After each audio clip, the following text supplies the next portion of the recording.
Hey, I'm Nick DiMatteo, and welcome to Music is Everything. This is the podcast where I take a musical idea, philosophy, belief, opinion, and discuss it in detail, verbatim, and then extemporaneously afterwards, and try to connect it to things in real life as well. If you like this podcast or my other podcast, Music is Not a Genre, or any of my live or recorded work on this page, please take a moment and subscribe. It would mean a whole lot to me. I like to grow the family.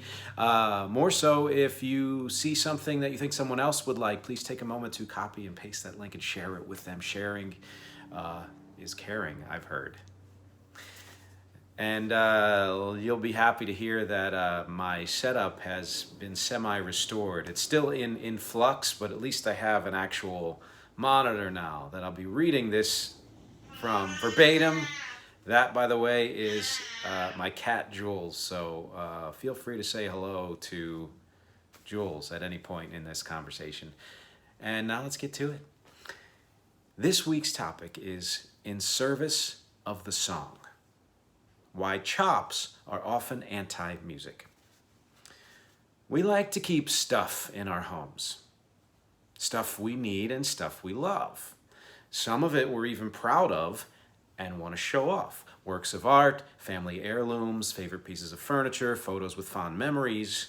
We display that stuff prominently in places that make sense and give it space to be appreciated. Like the favorite art and photos on the living room wall above the favorite furniture, which has on it some favorite keepsakes. We don't use grandma's afghan as a toilet cozy, or put the couch right in front of a door. We don't hang photos on top of other photos, or put 35 ceramic vases in the middle of the kitchen floor.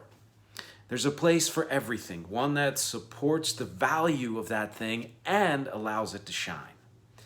So, what the hell does that have to do with this week's topic? Songs and chops relate to this how? Here's how. Musicians create ideas, words, melodies, harmonies, chords, licks, and riffs, and solos, etc. They are inspired to bring these ideas out and do something with them. And some they're even super proud of and want to show off. All of those ideas need a place to live. A piece, composition, backing track, song, a musical framework, one that can provide both strong support and the space to shine. It has to be worthy of containing all that inspiration. Let's say a framework, a song, is only there for support. It's kind of slapped together so the musician can get to filling it up with inspiration. Or let's say the underlying song is well written, but the musician or singer stuffs every second with one big idea after another. There might be some great playing and singing, but so what? It doesn't hold up. When any one part of a song takes over to the point that it either obscures the song's purpose or worse, shatters the song's structural integrity, it loses the ability to get across the idea it's trying to convey. It's less memorable. It explodes its own shine. And this is where the chops part of the conversation comes in. If you aren't familiar with this term, it just means being really good at an instrument, including the voice. Some musicians and fans are obsessed with chops. They aren't just impressed by feats of technical greatness, they insist on them. They don't think music is worthy unless every part of it passes technical muster. To them, it doesn't matter what context these chops are displayed in, nor how structurally sound the framework is. As long as the chops take the day, then the music must be good music. Ugh, like serious gut-level ugh. That to me is the height of intellectualism at the expense of heart and spirit. It's the idea that perfect is better than, well, anything else, that our flaws need to be sanded away, our kinks worked out, our humanity corrected beyond reproach. It smothers, crushes, kills the life spirit. Now, it's true that for some people, technical proficiency is heart, is spirit. They find their life spirit in towering feats of greatness. And in that case, they've met their soulmate in Chops Over Song. I love that. But this is not that. This is repression, fear of emotional expression, or any kind of vulnerability, even a form of self-loathing. I've met and worked with a ton of musicians for whom it's clear that chops are the only thing that matters. Ugh. This is not to say that I don't appreciate and strive for proficiency. First, there has to be a base level competence that takes a performance and or creation beyond hobby and into the realm of the professional. Second, there are times in a song when a display of high technical proficiency comes at the exact right time and the exact right way, so that it uplifts the intent of the song even more. A scorching solo, a breathtaking vocal run, a drum fill that you can't get out of your body once you hear it. But in all those cases, and so many more, what truly makes those flourishes work, what makes chops relevant at all, is the integrity of the framework itself. It's how fucking well written the song is, how the combination of inspiration and architectural craft meld to produce great works. I'd rather a song be amazing, played and recorded with full-on spirit, and the playing be less than perfect, than a bunch of masturbatory show-offs proving to themselves and the world how much work they put in, how much better they are. Guitar masters whose songs are incredibly forgettable. Vocal acrobats whose melismas destroy both the melody and the words. Flash for flash's sake. The internet is full of this too. The world. So many of us, well-known or not, want to express what we feel and think, want to be heard, seen, felt, understood, and so few of us take time to craft our feeling and knowledge into a form that is structurally sound, that will hold up to scrutiny, that will be eminently understood and remembered by others, beyond an unhinged rant or self-aggrandizing lecture. Or on the other side, some of us want our expression to be too perfect, to show the world that we're smarter, more informed, righter. There is a marriage here that creates the best of any form.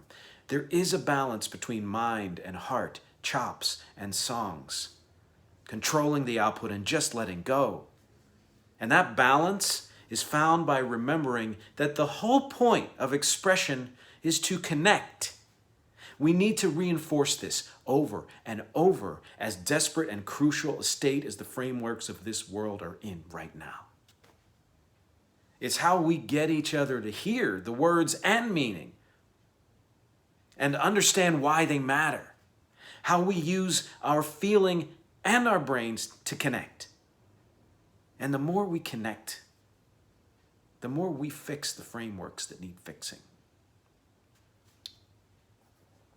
I rewrote this a few times. Not all of it, but the middle part, the beginning. As I was trying to, understand the concept even more myself as I was fleshing it out. Because I've always had this notion.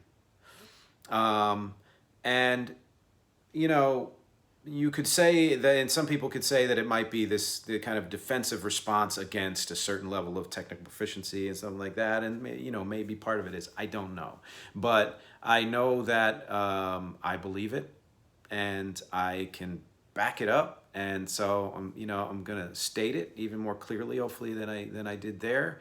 And that is that really anybody, not anybody, but many, many, many people who just put their hours in can get really, really good at anything if they have, the parts to do it and the wherewithal to do it.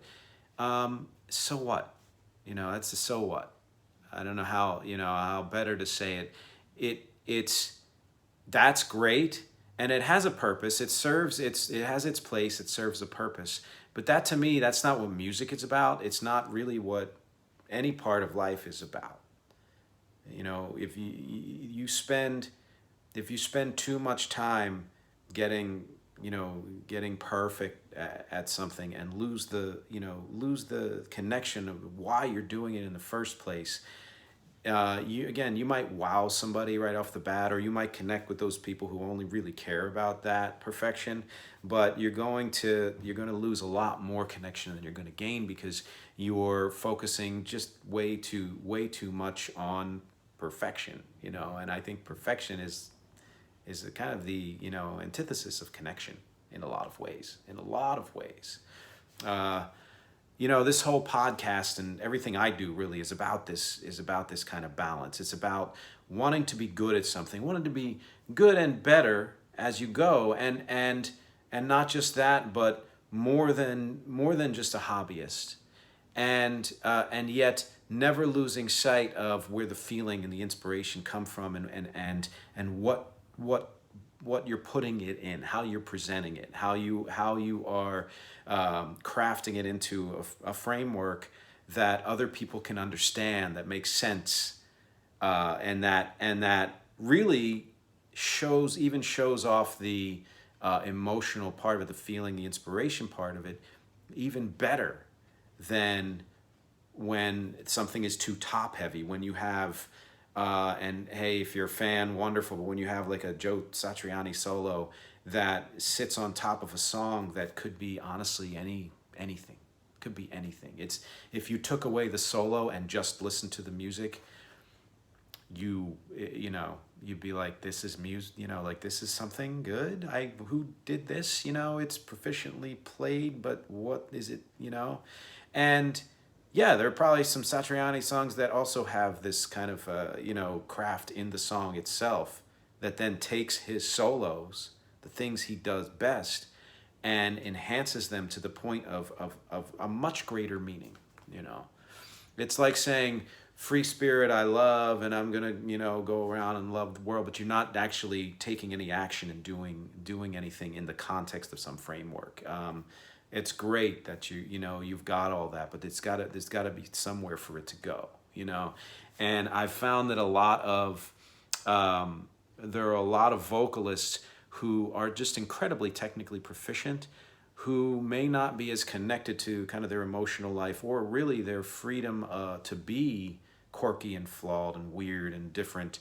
And so they gloss over that by creating these like perfect vocal runs, the melismas that I talked about, or really every chance there is to hold out a note instead of just holding it out for a certain amount, or clipping it, or doing something guttural with it. They've got to do this incredible, these acrobats. And I know people personally who are, that's their thing. They're super impressed by that. And for me, I honestly, I can hear in my head some of those vocal runs to an extent, but not note for note.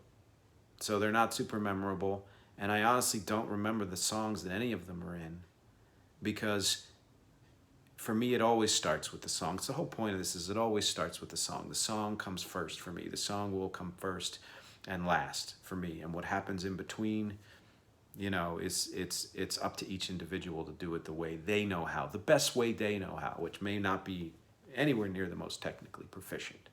But if that structure, that song, also created from inspiration, has that, it has itself something memorable about it. It's why cover songs work so well of well-known songs, because the songs themselves are great. And then you can play a bluegrass version of a heavy metal song and it's still going to be awesome, or whatever, or what have you. I remember, way back when I was starting to put out EPs and demos and things to try to get, signed to a label.